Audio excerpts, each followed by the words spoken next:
La Genèse, chapitre 29. Jacob se mit en marche et s'en alla au pays des fils de l'Orient. Il regarda, et voici, il y avait un puits dans les champs. Et voici, il y avait à côté 3 troupeaux de brebis qui se reposaient.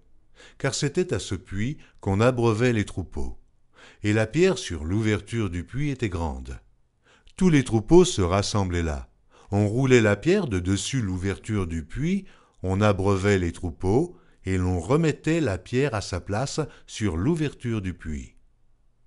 Jacob dit aux bergers, « Mes frères, d'où êtes-vous » Ils répondirent, « Nous sommes de Charan. » Il leur dit, « Connaissez-vous Laban, fils de Nachor » Et il leur dit, « Est-il en bonne santé » Ils répondirent, « Il est en bonne santé, voici Rachel, sa fille, qui vient avec le troupeau. » Il dit, « Voici, il est encore grand jour, et il n'est pas temps de rassembler les troupeaux, abreuvez les brebis, puis allez et faites-les paître. » Ils répondirent, « Nous ne le pouvons pas, jusqu'à ce que tous les troupeaux soient rassemblés. C'est alors qu'on roule la pierre de dessus l'ouverture du puits et qu'on abreuve les brebis. » Comme il leur parlait encore, survint Rachel avec le troupeau de son père, car elle était bergère.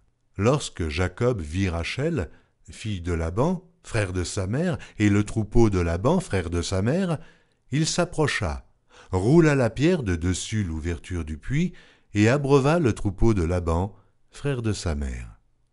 Et Jacob baisa Rachel, il éleva la voix et pleura.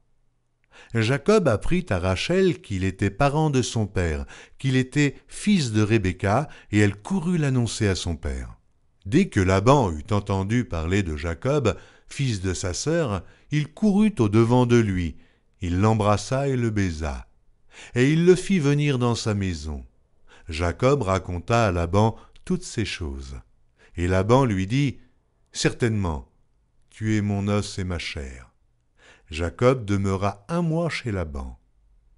Puis Laban dit à Jacob, « Parce que tu es mon parent, me serviras-tu pour rien? Dis-moi quel sera ton salaire. » Or Laban avait 2 filles. L'aînée s'appelait Léa et la cadette Rachel. Léa avait les yeux délicats, mais Rachel était belle de taille et belle de figure. Jacob aimait Rachel et il dit, « Je te servirai 7 ans pour Rachel, ta fille cadette. » Et Laban dit, « J'aime mieux te la donner que de la donner à un autre homme. Reste chez moi. » Ainsi Jacob servit 7 années pour Rachel, et elles furent à ses yeux comme quelques jours parce qu'il l'aimait. Ensuite Jacob dit à Laban, « Donne-moi ma femme, car mon temps est accompli, et j'irai vers elle. » Laban réunit tous les gens du lieu et fit un festin. Le soir, il prit Léa, sa fille, et l'amena vers Jacob, qui s'approcha d'elle. Et Laban donna pour servante à Léa sa fille, Zilpa, sa servante. Le lendemain matin, voilà que c'était Léa. Alors Jacob dit à Laban, « Qu'est-ce que tu m'as fait? N'est-ce pas pour Rachel que j'ai servi chez toi? Pourquoi m'as-tu trompé ?» Laban dit, « Ce n'est point la coutume dans ce lieu de donner la cadette avant l'aînée. Achève la semaine avec celle-ci, et nous te donnerons aussi l'autre pour le service que tu feras encore chez moi pendant 7 nouvelles années. » Jacob fit ainsi, et il acheva la semaine avec Léa. Puis Laban lui donna pour femme Rachel, sa fille. Et Laban donna pour servante à Rachel, sa fille, Bila, sa servante. Jacob alla aussi vers Rachel, qu'il aimait plus que Léa, et il servit encore chez Laban pendant 7 nouvelles années.